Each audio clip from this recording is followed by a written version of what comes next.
Cerita ini berfokus dengan seorang pemuda bernama Banyu. Desa tempat Banyu tinggal adalah desa kecil yang dekat dengan pantai selatan, di mana sebagian besar penduduknya bekerja sebagai nelayan. Desa ini punya tradisi kuat tentang menghormati laut, tapi juga percaya pada mitos bahwa laut bisa murka. Banyu tinggal di rumah kecil yang usang bersama ibunya yang sakit-sakitan.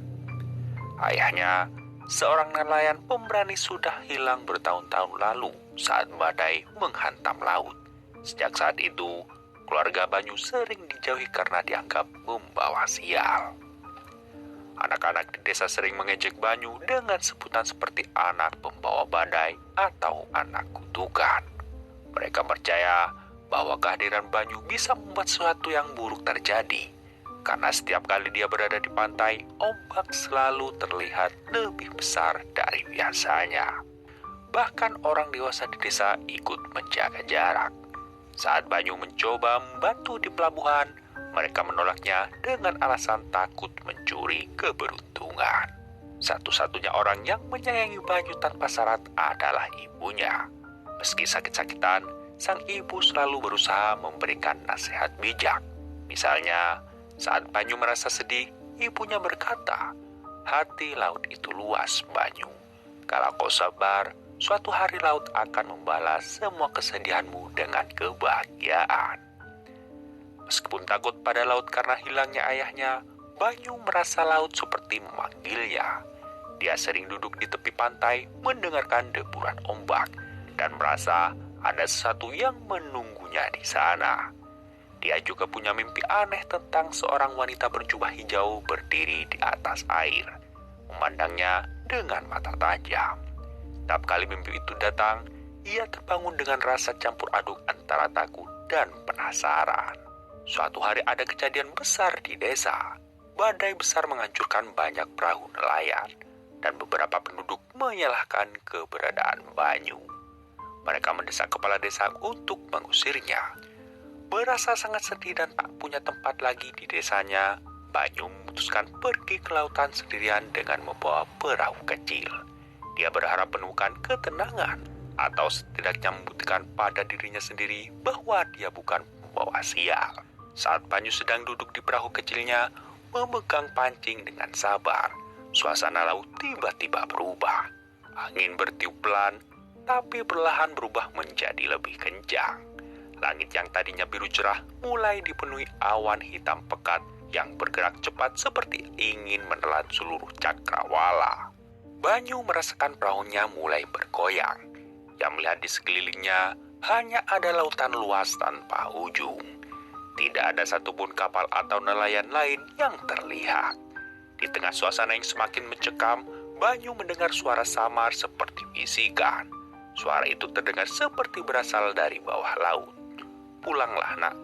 Laut ini bukan tempat."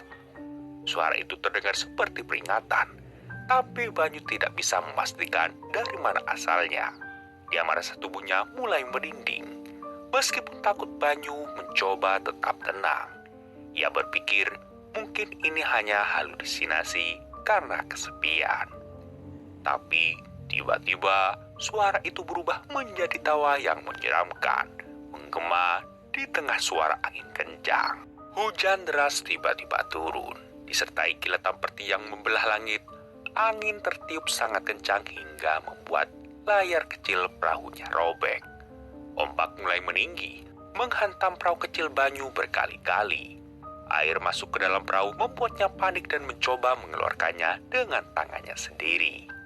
Banyu berteriak meminta tolong, tapi suaranya tenggelam oleh deru badai.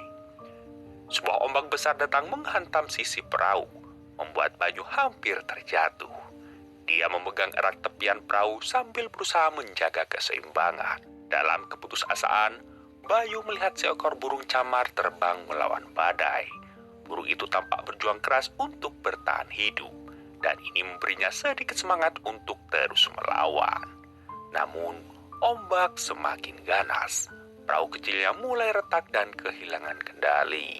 Akhirnya sebuah ombak raksasa setinggi tebing datang. Banyu hanya bisa memejamkan mata dan merasakan perahunya terbalik. Dia jatuh ke laut, tubuhnya langsung tenggelam ke dalam air yang dingin. Saat di bawah air, Banyu mencoba berenang ke permukaan, tapi ombak terus menariknya ke bawah. Dia merasa sulit bernapas. Air asin mulai memenuhi paru-parunya. Di tengah kepanikan, dia melihat bayangan aneh di bawah air seperti sosok manusia berjubah panjang yang melayang di tengah kegelapan laut. Banyu berusaha keras melawan arus, tapi tubuhnya semakin lemas. Dia mencoba menggapai permukaan, tapi ombak terlalu kuat. Dalam detik-detik terakhir sebelum kehilangan kesadaran, dia melihat cahaya hijau samar di bawah laut seolah memanggilnya. Suara yang tadi ia dengar kini berubah menjadi lebih keras, tapi lembut. "Jangan takut, anakku. Aku di sini." Ketika Banyu akhirnya menyerah, tubuhnya yang tenggelam tiba-tiba berhenti melayang. Dia merasa ada tangan lembut yang memegang tubuhnya, menariknya keluar dari kegelapan laut. Saat dia perlahan membuka matanya, dia melihat dirinya berada di tempat yang aneh. Di sekelilingnya ada ikan-ikan bercahaya yang berenang membentuk lingkaran. Banyu belum sadar bahwa dia sedang dibawa menuju istana Nyi Roro Kidul, tempat takdirnya yang luar biasa akan dimulai. Setelah tenggelam, Banyu perlahan membuka mata. Dia menyadari dirinya berada di tempat yang sangat berbeda. Udaranya segar, meski ia tahu dirinya berada di bawah laut. Dia melihat dirinya berdiri di dasar laut yang luas. Di sekelilingnya, ikan-ikan bercahaya berenang seperti melayang di udara, dan karang-karang bercahaya memancarkan warna hijau jamrud. Di kejauhan, dia melihat sebuah istana megah berdiri kokoh. Pilar-pilarnya terbuat dari mutiara raksasa, dan atapnya berkilauan seperti permukaan air saat terkena sinar bulan. Gerbang istana terbuka perlahan, seakan mengundang Banyu untuk masuk. Dia merasa takut, tapi juga penasaran. Saat melangkah mendekati istana, Banyu mendengar suara lembut yang memanggil namanya. "Banyu, datanglah anakku." Suara itu terasa seperti datang dari dalam hatinya. Meski tubuhnya gemetar, ia merasa ada kekuatan yang memaksanya untuk terus maju. Di tengah aula utama istana, berdiri seorang wanita anggun dengan gaun panjang berwarna hijau jamrud yang bergerak seperti ombak. Kulitnya bersinar keemasan, dan rambut hitamnya terurai seperti aliran air. Mata Nyi Roro Kidul tajam, tapi penuh dengan kelembutan. Ketika dia berbicara, suaranya seperti perpaduan antara bisikan ombak dan gemerisik angin. "Selamat datang, Banyu. Sudah lama aku menunggumu." Banyu tidak percaya dengan apa yang dilihatnya. Dia berlutut, merasa tidak layak berada di hadapan sosok yang begitu megah. Dengan suara gemetar dia bertanya, "Siapa Anda? Apa yang terjadi pada saya?" Nyi Roro Kidul menjelaskan bahwa Banyu bukan anak biasa. Dia memiliki darah khusus yang membuatnya terhubung dengan laut, sebuah garis keturunan kuno yang diwariskan oleh leluhurnya. "Ayahmu dulu adalah pelayan setiaku, seorang penjaga laut yang berani, tapi dia melanggar perjanjian dengan laut. Itulah mengapa dia diambil darimu. Kini kau dipilih untuk melanjutkan takdirnya." Banyu terkejut mendengarkan nama ayahnya disebut. Dia merasa bingung tapi juga ingin tahu lebih banyak. Nyi Roro Kidul tidak langsung memberikan takdir besar itu kepada Banyu. Dia harus melalui ujian untuk membuktikan dirinya layak. Laut ini adalah tempat yang penuh dengan keindahan, tapi juga berbahaya. Jika kau ingin menjadi bagian dari laut, kau harus memahami dan melindunginya. Aku akan memberimu 3 ujian. Ujian pertama adalah mengendalikan ombak yang ganas. Banyu dibawa ke tepi istana, di mana ombak besar seperti badai terus-menerus menghantam. Dengan bantuan sebuah cangkang ajaib yang diberikan oleh Nyi Roro Kidul, Banyu harus menemukan cara untuk meredakan ombak tanpa melarikan diri. Setelah berjuang keras dan hampir menyerah, Banyu menyadari bahwa kunci mengendalikan ombak adalah menyatu dengannya, bukan melawan. Hingga akhirnya, dia berhasil menjinakkan ombak dan laut kembali tenang. Ujian kedua adalah melawan seekor makhluk mitos yang menjaga ke dalam laut. Seekor naga laut dengan sisik perak yang bersinar. Banyu harus membuktikan keberaniannya dengan menghadapi naga tersebut tanpa senjata. Dia menggunakan kecerdasannya untuk memenangkan pertarungan dan naga itu akhirnya tunduk kepadanya. Setelah menyelesaikan ujian-ujian yang diberikan, Banyu dipanggil kembali ke aula utama istana Nyi Roro Kidul. Wanita itu duduk di singgasana dari batu karang berlapis mutiara. Dengan ombak kecil yang bergerak lembut di sekelilingnya, dengan suasana lembut namun tegas, Nyi Roro Kidul memberikan dua pilihan kepada Banyu. Kembali ke dunia manusia, tempat ia harus menghadapi hidup yang penuh kesedihan, penolakan, dan kesendirian. Tinggal di istana laut bersamanya, menjadi raja pendamping dengan kekuasaan untuk melindungi laut dan semua makhluk di dalamnya. Mendengar pilihan itu, Banyu terdiam lama. Dia memikirkan ibunya yang sakit-sakitan dan perjuangan hidupnya di desa. Namun bayangan tentang dirinya yang selalu dijauhi dan dicemooh oleh orang-orang desa membuat hatinya berat. Bagaimana dengan ibuku? Jika aku tinggal di sini, siapa yang akan menjaganya? Tanya Banyu dengan suara gemetar. Nyi Roro Kidul tersenyum lembut. Aku bisa memastikan ibumu hidup sejahtera. Dia tidak akan kekurangan apapun, tapi kau harus melepaskannya. Dia tidak akan mengingatmu lagi. Nyi Roro Kidul mengangkat tangannya dan tiba-tiba sebuah genangan air muncul di depan Banyu.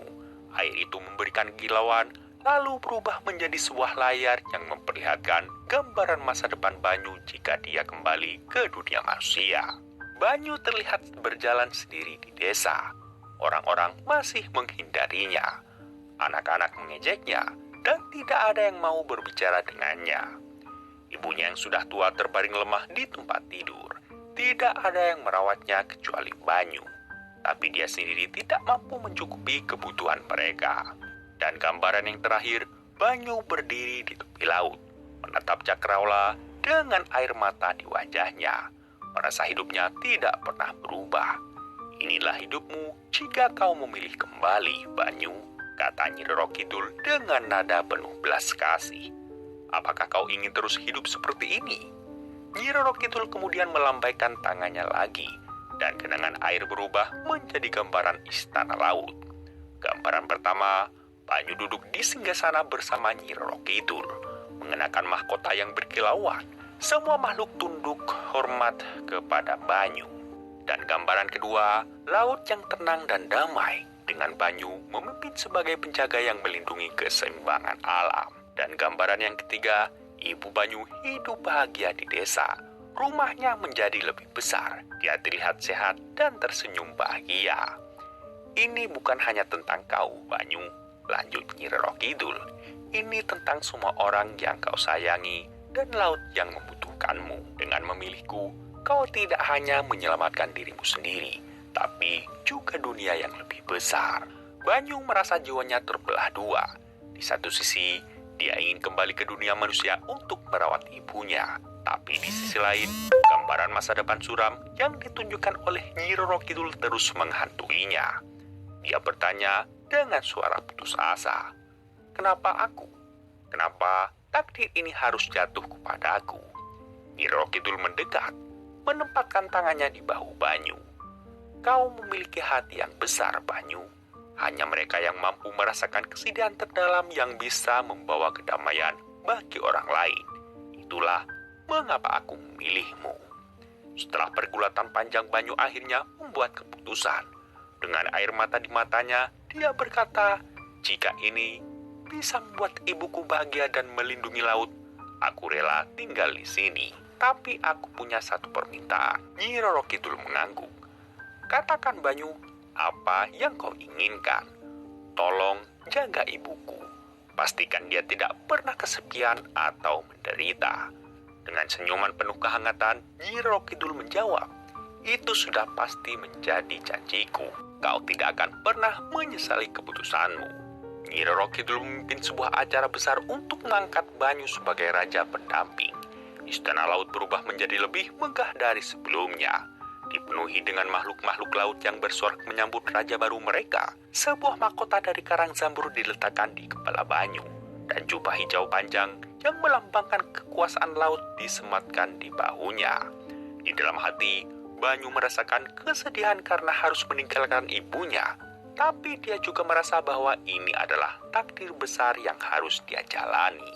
Setelah kepergian Banyu, perubahan besar terjadi di desa nelayan.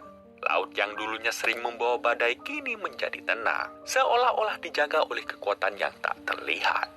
Para nelayan yang dulunya takut melaut karena ombak ganas kini mendapatkan hasil tangkapan yang melimpah setiap hari. Ikan-ikan besar dan langka yang dulu jarang terlihat kini muncul di sekitar perairan. Desa yang dulu miskin perlahan berubah menjadi desa yang makmur.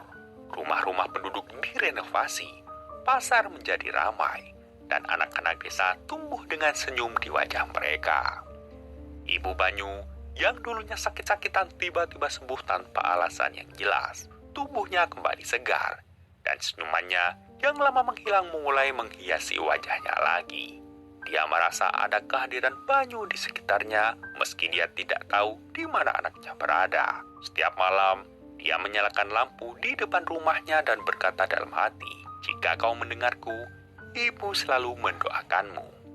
Suatu hari dia menemukan sebuah cincin zamrud di depan pintunya, sebuah pemberian dari Banyu melalui kekuatan laut. Dia tahu itu adalah pesan bahwa anaknya baik-baik saja. Nelayan sering menceritakan pengalaman aneh mereka saat berada di laut. Mereka melihat sosok pemuda berjubah hijau berdiri di atas ombak, mengangkat tangannya, dan badai pun mereda. Beberapa nelayan yang pernah hampir tenggelam mengaku diselamatkan oleh pemuda itu. Dia tidak pernah berbicara, hanya tersenyum sebelum menghilang bersama angin laut. Cerita tentang pemuda berjubah hijau ini mulai menyebar ke desa-desa lain di sepanjang pantai selatan. Mereka memberinya julukan penjaga laut selatan. Penduduk desa yang merasa hidupnya berubah karena kehadiran penjaga laut memutuskan untuk membangun sebuah monumen kecil di tepi pantai. Monumen itu berbentuk pemuda berdiri dengan jubah berkibar menghadap ke laut. Di bawahnya tertulis, "Untuk penjaga laut selatan yang melindungi kami tanpa henti." Ibu Bayu sering datang ke monumen itu setiap pagi, membawa bunga dan berbicara seolah-olah anaknya ada di sana. "Jika ini benar-benar kau, terima kasih telah menjaga kami semua. Ibu bangga padamu." Suatu malam saat bulan purnama, seorang anak desa melihat bayangan besar di atas ombak. Dia berlari ke desa dan memberitahu semua orang. Ketika penduduk desa berkumpul di tepi pantai, mereka melihat sosok pemuda berjubah hijau melambaikan tangan ke arah mereka sebelum menghilang ke dalam laut. Orang-orang percaya itu adalah Banyu yang datang untuk memastikan desa tetap aman. Banyu kini hidup sebagai penjaga laut, melindungi keseimbangan alam dan kehidupan laut. Setiap kali laut terlihat tenang ketika badai, penduduk percaya itu adalah Banyu yang bekerja di balik layar. Dalam hatinya, Banyu merasa damai. Dia tahu bahwa meski dia tidak bisa kembali ke dunia manusia, dia telah memberikan hidupnya untuk sesuatu yang jauh lebih besar, melindungi dunia yang dia cintai dan memastikan ibunya tetap bahagia. Generasi demi generasi, cerita tentang Banyu terus diceritakan oleh penduduk desa. Anak-anak tumbuh mendengar kisah pemuda pemberani yang memilih untuk mengorbankan dirinya demi kebaikan semua orang. Nama Banyu menjadi legenda abadi, sebuah simbol keberanian, pengorbanan, dan cinta tanpa syarat. Dan sekian dulu alur cerita kali ini. Dan sampai jumpa di lain waktu. Bye.